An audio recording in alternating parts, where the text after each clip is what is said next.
Alhamdulillah Rabbil Alamin. Wassalatu wassalamu ala asyrafil anbiya'i wal mursalin wa ala alihi wa ashabihi ajma'in. Allahumma rabbi syrah li sadri wa yassir li amri wa hlul 'uqdatam min lisani yafqahu qawli wa la hawla wa la quwwata illa billahil 'aliyyil 'azim. Allahumma la sahla illa ma ja'altahu sahla wa anta taj'alul huzna in syi'ta sahla. Rabbi yassir wa la tu'assir wa atmim bil khair, amma ba'd. Menegah solat di sisi kubur. Sebahagian daripada langkah-langkah jalan-jalan untuk menyekat dan menegah kesyirikan sembahyang di sisi kubur. Sebab apa? Takut menjadikan kubur ni suatu tempat yang diagungkan, didewakan. Sebab apa diagung, didewakan, dipuja? Sebab dalam tu penghuni ni orang-orang yang baik, orang-orang yang soleh. Lalu berdasarkan kepada hadis Nabi ditegah. Okey, terus Rasulullah SAW menegah umatnya menunaikan solat di sisi kubur, baik kubur itu dibina masjid ataupun tidak. Begitu juga duduk dan juga membina bangunan di atas kubur. Baginda SAW bersabda dalam hadis riwayat Abu Mursal Al-Ghanawi radhiyallahu anhu, "La tajlisu 'ala al-quburi wa la tusallu ilaiha." Maksudnya, jangan duduk di atas kubur dan jangan tunaikan solat dengan menghadap ke arahnya. Ibnu Qudamah menjelaskan, Rasulullah SAW melarang menjadikan kubur sebagai masjid dan tempat solat adalah kerana mengkhususkan kawasan kubur sebagai tempat solat menyerupai pengagungan berhala dengan cara sujud kepada arah berhala itu sendiri dan mendekatkan diri dengannya. Dia ada beza sembahyang di kubur dengan menjadikan kubur ini sebagai tempat yang khusus untuk menunaikan sembahyang. Nak sembahyang mesti di situ.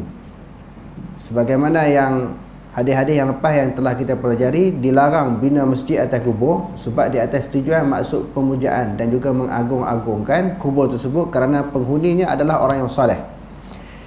Dia ada, sebab asalnya di dalam agama Islam berdasarkan kepada hadis Nabi ini, dia tidak ada tempat yang khusus kita menunaikan sembahyang barulah dianggap sembahyang itu sah. Adapun di sudut afdal adalah di dalam masjid. Yang dimaksudkan di sini kita menetapkan satu tempat yang khusus untuk menunaikan sembahyang. Kalau sembahyang di tempat lain tidak sah, tidak bermaksud begitu. Masjid itu adalah tempat yang afdal, masjid surau dan sebagainya selain daripada rumah dan juga tanah lapang kan. Kerana asalnya di dalam hadis menyebut waju'ilat liyal ardu masjidan wa tuhura fa ayyuma rajulin min ummati adrakathu shalah fayusalli. Dijadikan bumi ini sebagai masjid, di mana saja umat aku bila masuk waktu sembahyang dia boleh sembahyang tanpa dia menetapkan di suatu tempat yang khusus. Maksudnya kalau orang zaman yang terdahulu, zaman dulu-dulu iaitu Bani Israel, syariat ni yang Allah Subhanahu Wa Taala tetapkan, tentukan kepada mereka, mereka kena sembahyang yang telah suatu tempat yang dibina khusus untuk menunaikan sembahyang, dipanggil sawami', maknanya gereja. Sembahyang di luar daripada gereja tak sah. Mesti sembahyang tempat yang dikhususkan. Jadi syariat Nabi Muhammad berbeza. Fa ayyuma rajulin min ummati adrakathu shalah fayusalli. Di mana saja umat aku bila dia masuk waktu sembahyang dia boleh sembahyang di mana sahaja tempat yang dia nak sembahyang. Cuma sebagaimana saya sebut tadi, saya ulangi, di masjid tempat afdal. Di sini yang dimaksudkan dalam hadis ini ditentukan di kubur sahaja kena sembahyang. Tempat lain tak boleh. Sebab apa? Di situ ada kelebihan. Kelebihan itu datang daripada andaian mereka sendiri kerana penghuni kubur itu mempunyai kelebihan. Jadi dalam syariat Nabi Muhammad ini jangan ditetapkan tempat yang khusus untuk menunaikan sembahyang. Okey, terus. Punca penyembahan berhala adalah berdasarkan membesar dan mengagungkan orang-orang yang telah mati dengan membuat patung-patung dan menunaikan solat di sisinya. Menegah bernazar dan menyembelih binatang di tempat yang bukan kerana Allah Subhanahu Wa Taala. Salah satu lagi jalan cara yang boleh membawa kepada kesyirikan bernazar selain daripada Allah. Bila kita bernazar kepada sesuatu, contohnya kita bernazar kepada Allah, walillahi alayya, wajib atas aku kerana Allah, bernazar sekian-sekian. Apa yang kita nak nazar, sama ada puasa ke, korban ke, iktikaf ke, nazar. Bila kita menazar kepada sesuatu, maka kita telah mengagungkan sesuatu. Kalau kita bernazar kepada Allah, maknanya kita telah mengagungkan Allah, dan itulah sememangnya, itulah yang betul, itulah yang dituntut. Tetapi andai kata ada mana-mana orang dia bernazar selain daripada Allah, maksudnya dia telah mengagungkan benda tersebut. Kalau orang tersebut, kalau tempat-tempat tersebut, sebab itu dilarang bernazar selain daripada Allah, kerana kita mengagung selain daripada Allah Ta'ala. Dan Allah Subhanahu Wa Ta'ala sahajalah yang layak diagung, didewakan, disanjung. Kalau Nabi tak boleh diagungkan. Nabi dihormati. Kalau diagungkan, diangkat setaraf dengan Allah. Didewakan, jadi dia macam Tuhan. Macam mana kita nak beza tu? Allah diagungkan, dipuja, disanjung. Nabi dihormati. Bila dihormati, tidak setaraf dengan Allah. Sebab itu dalam hadis yang lepas kita telah baca, Nabi melarang orang mendewa-dewakan dia. La taturuni, jangan kamu mengagung-agungkan akan daku, mendewa-dewakan akan aku. At-tar'u, yakni al-madhu bil mubalaghah. Maknanya at-tar'u, tar'u di sini memuji secara melampau. Tu yang Nabi larang. Takut jadi macam orang Yahudi. Dia mendewakan Nabi Musa secara berlebihan, dan orang Nasrani Nabi Isa secara berlebihan. Umat Nabi Muhammad ini yang kita dewakan, agungkan adalah Allah. Adapun Nabi kita hormati, kita sayangi. Sebab itu adalah tuntutan dan perintah Allah. Okey, terus. Rasulullah SAW menegah umat Islam daripada melaksanakan nazar atau menyembelih binatang di tempat yang dijadikan perayaan penyembahan berhala. Dalam hadis yang diriwayatkan daripada Sabit bin Ad-Dahhak radhiyallahu anhu menjelaskan, nazara rajulun ala ahdi Rasulillah sallallahu alaihi wasallam an yanhara ibilan bi buwana fa'ata an-nabiy sallallahu alaihi wasallam faqala inni nazartu an anhara ibilan bi buwana faqala an-nabiy sallallahu alaihi wasallam hal kana fiha wathanun min awthan al-jahiliyyah ya'budu qalu la qala hal kana fiha 'idun min a'yadihim qalu la qala Rasulullah sallallahu alaihi wasallam awfi bi nadhrika fa innahu la wafa'a li nadhrik fi ma'siyati Allah wa la fima la yamliku bulu Adam. Maksudnya, seseorang lelaki bernazar pada zaman Rasulullah sallallahu alaihi wasallam untuk menyembelih seekor unta di Buana. Beliau menemui Nabi SAW dan bertanya baginda, apakah di sana mana-mana berhala yang terdapat pada zaman jahiliyah yang disembah masyarakat? Para sahabat menyatakan, tidak. Nabi SAW bertanya lagi, adakah di situ diadakan mana-mana perayaan? Para sahabat menjawab, tidak. Rasulullah SAW bersabda, laksanakanlah nazar anda itu, kerana tidak boleh melaksanakan nazar untuk melakukan maksiat kepada Allah Subhanahu Wa Taala dan pada apa yang tidak dimiliki oleh anak Adam. Okay, terus. Menegah menunaikan solat ketika matahari naik dan tenggelam. Okay, terus. Rasulullah SAW melarang umat Islam menunaikan solat ketika matahari naik dan ketika matahari tenggelam, kerana ia lebih berbentuk menyerupai orang-orang kafir ketika sujud dan menyembah syaitan. Okey. Dalam hadis Nabi dilarang 3 waktu kita menunaikan sembahyang. Pertamanya ketika matahari terbit, matahari rambang, matahari di tengah-tengah langit, dan ketika matahari terbenam masuk waktu maghrib. 3 keadaan. Jadi sebab apa Rasulullah larang? Kerana pada ketika itu tengah matahari naik, syaitan duduk di tengah-tengah. Baina qarnai syaitan. Qarnun makna apa? Maknanya tanduk. Syaitan duduk situ. Ketika matahari naik, dia duduk kat matahari. Ketika matahari junam juga, dia duduk situ. Jadi sebab apa Nabi larang sembahyang dalam ketika itu? Kerana orang kafir dia sembahyang ibadat dia pada waktu itu. Pertamanya menyerupai orang kafir. Sebab apa? Orang kafir sembahyang pada ketika itu kerana pada masa itu syaitan duduk ketika matahari naik dan syaitan merasakan dia sedang disembah, sedangkan orang tak sembah dia pun. Sembah tu secara kebetulan. Jadi orang kafir waktu sembahyang dia di situ. Jadi syaitan dia duduk ke arah matahari sedang naik.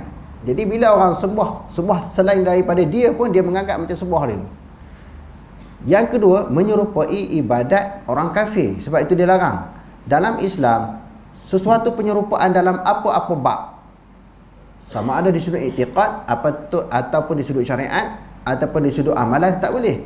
Sebab dalam Al-Quran Allah Ta'ala kata, ya ayyuhallazina amanu la taqulu ra'ina wa qulu unzurna wasma'u walil kafirina azabun alim. Perkataan ra'ina pun tak boleh. Sebab itu tuturan bahasa kalimah yang disebut oleh orang Yahudi ahli kitab. Orang Islam tak boleh nak pinjam.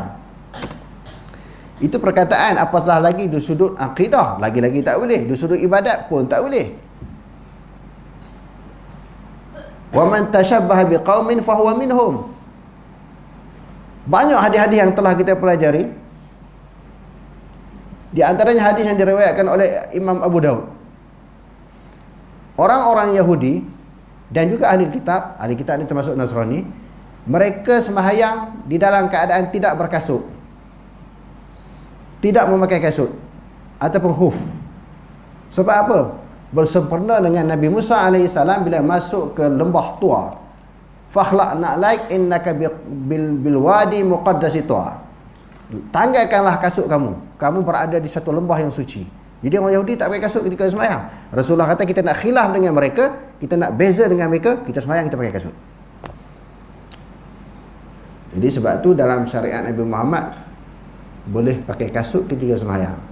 Tapi jangan sekarang ni jangan bawa masuk dalam masjid surau. Ini dulu orang sembahyang lantai dia pasir tanah. Sesuai lah situasi keadaan macam tu.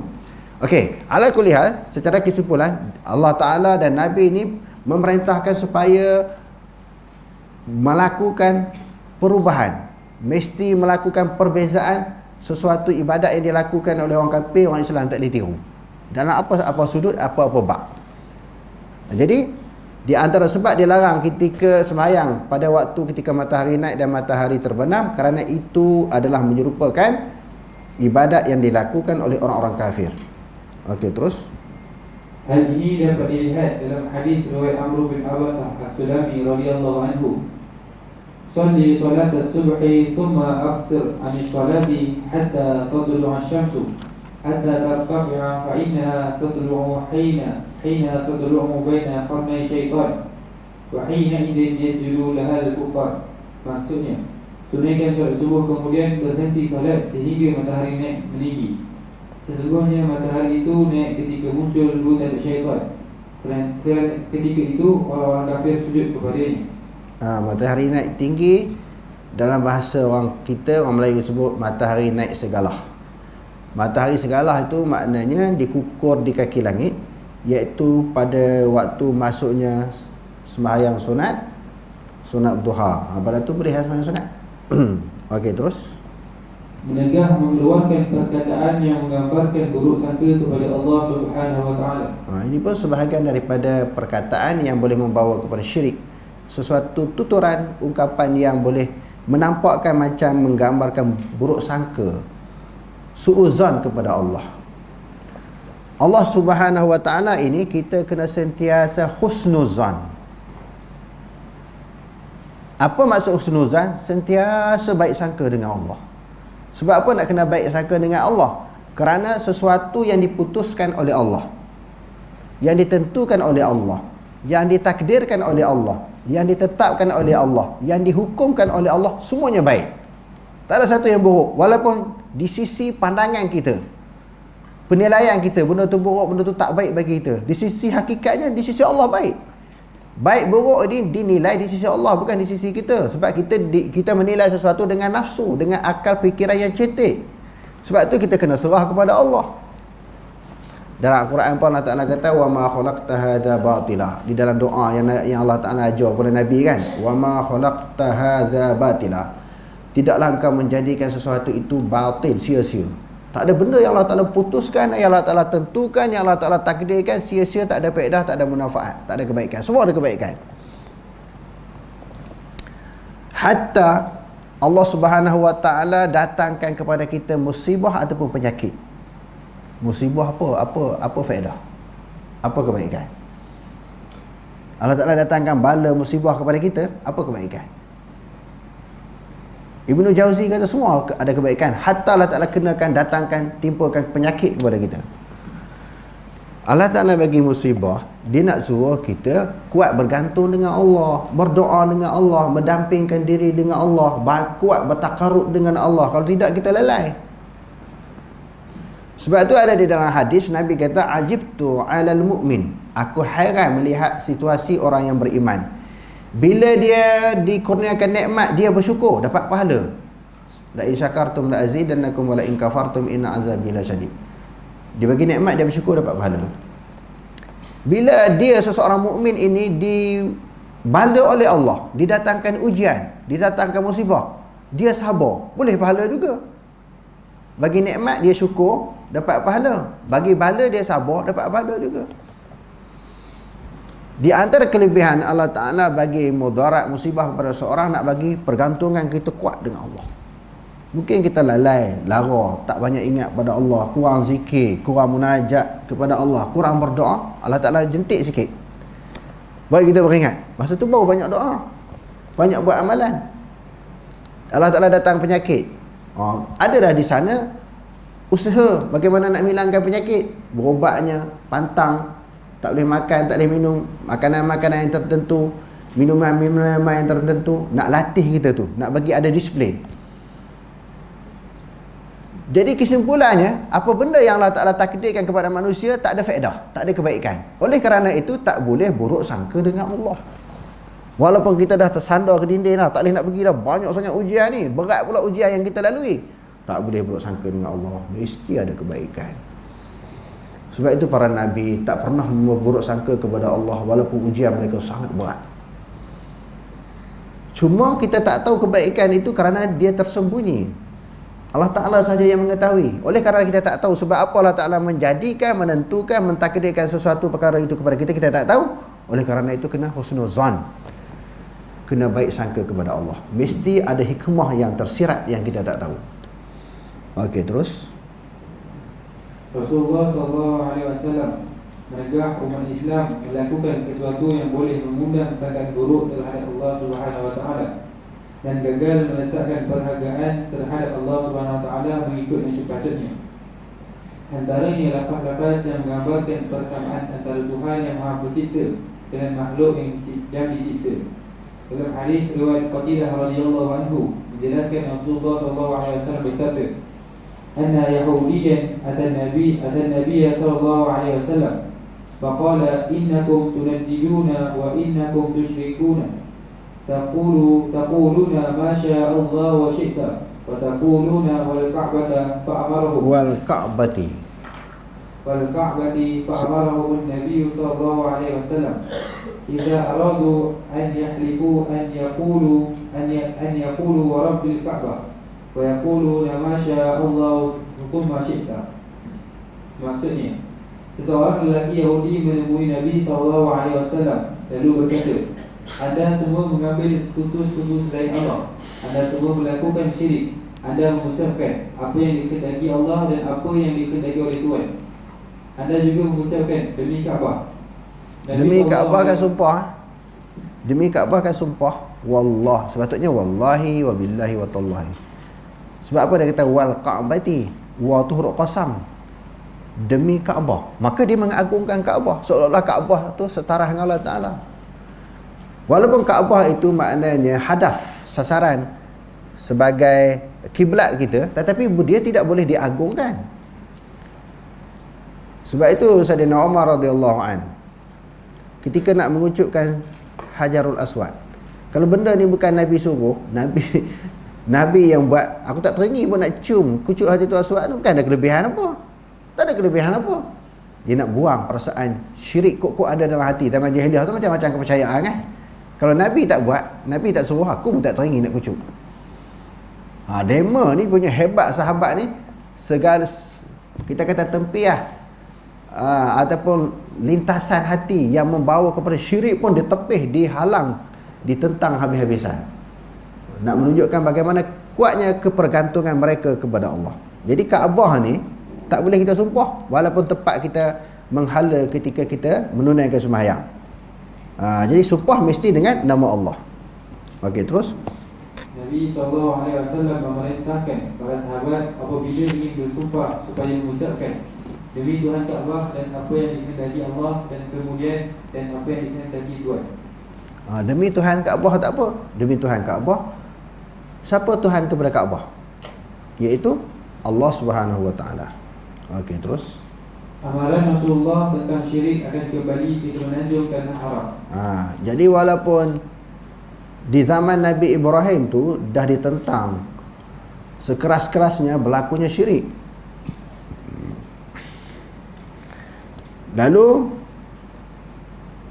setelah Nabi Ibrahim wafat, masyarakat Arab pada ketika itu mengikuti ajaran akidah tauhid yang dibawa oleh Nabi Ibrahim AS, iaitu agama tauhid.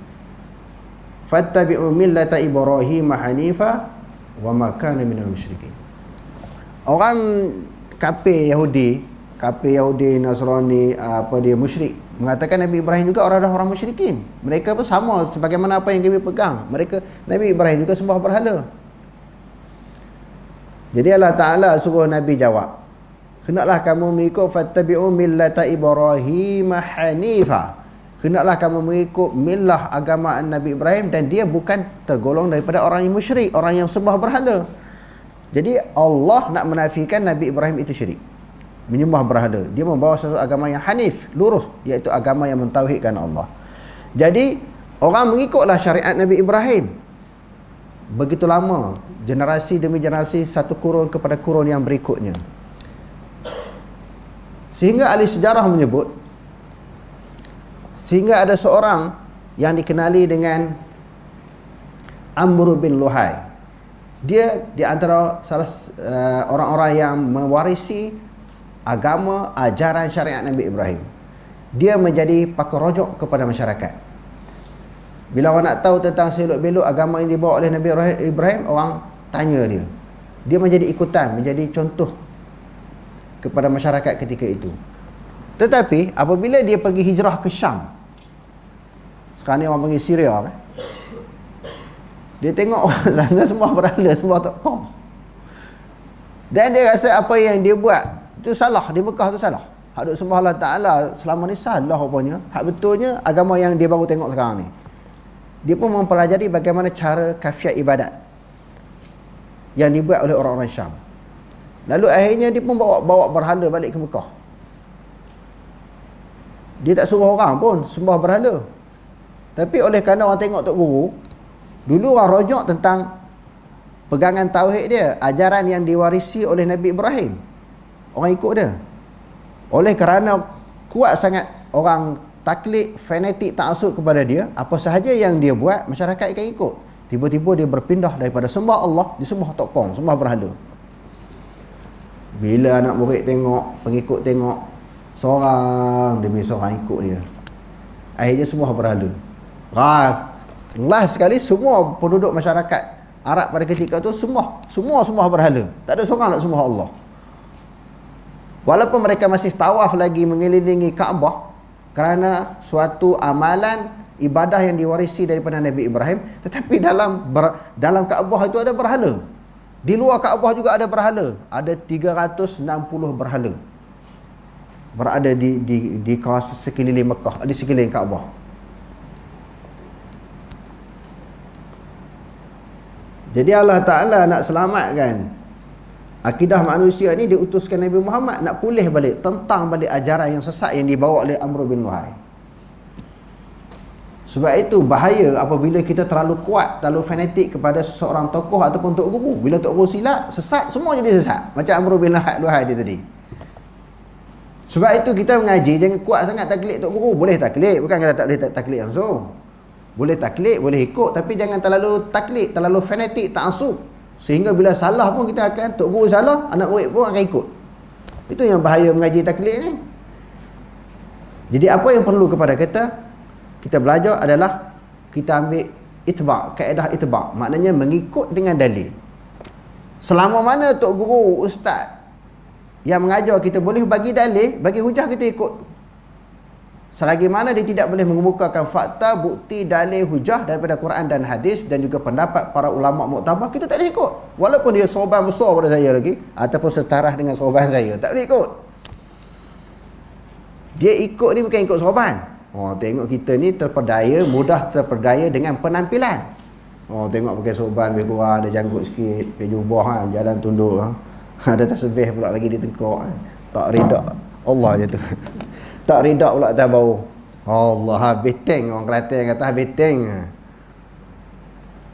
Kita mudah terpedaya pengaruh dengan penampilan. Kadang-kadang ada orang mengemukakan bukti, hujah, dalil yang cukup mantap, tapi kadang-kadang orang yang menyampaikan itu dia tak pakai kopiah pun. Orang kata ni apa nak mengajar ni, nak ajak orang kepada sunnah, kepada ajaran Nabi, tetapi kopiah orang tak pakai. Dia ambil benda remeh-temeh.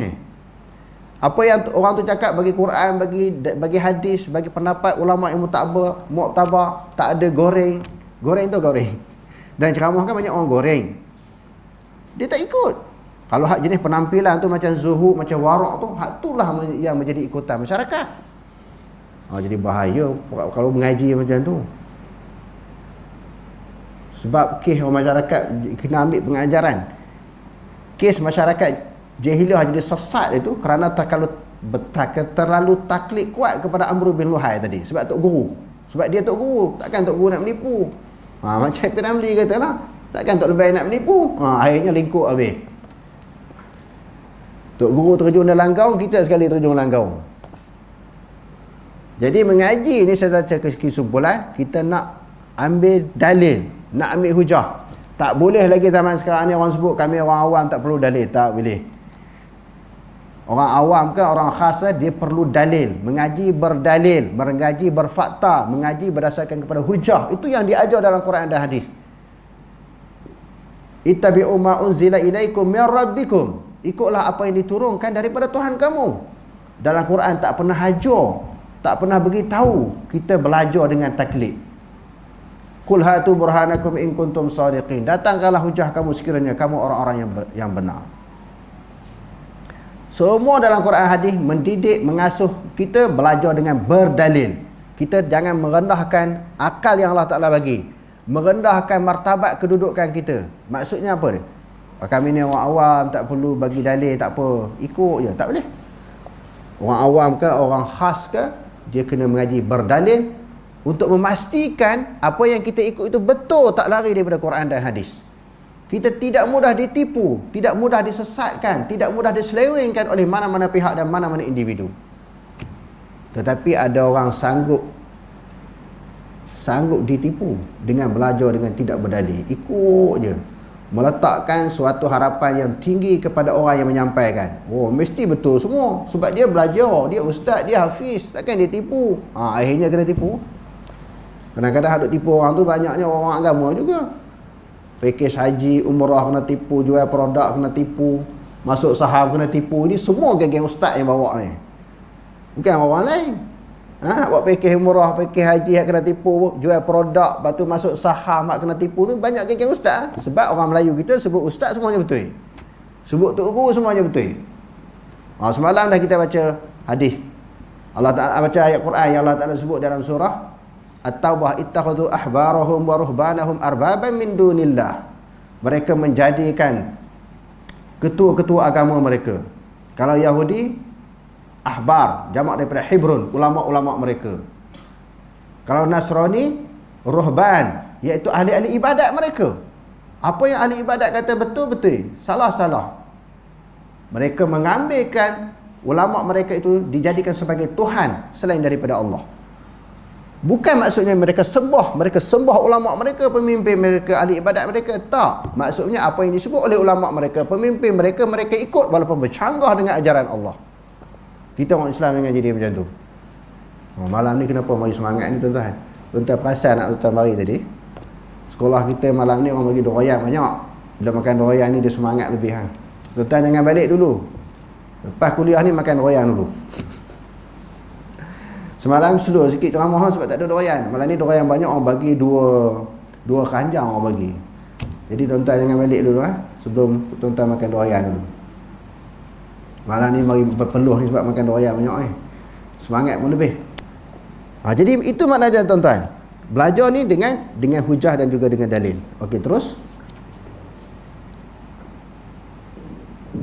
Rasulullah SAW memberi gambaran tentang syirik akan kembali ke semenanjung tanah Arab dalam beberapa hadis baginda SAW. Ia tidak menunjukkan ke semua orang Islam akan terlibat dengan syirik tersebut. Sebaliknya, hanya golongan tertentu sahaja yang terlibat dengannya. Meskipun tidak melibatkan kesemua umat Islam, namun ia tetap perlu dijauhi kerana syirik melibatkan dosa yang tidak diampunkan Allah Subhanahu Wa Taala. Wallahu a'lam. So tajuk ni kita akan sambung balik, ulang balik malam besok insya-Allah. Wallahu a'lam. Aqulu qawli hadza wa astaghfirullah al-azim li wa lakum. Wassalamu alaikum warahmatullahi taala wabarakatuh.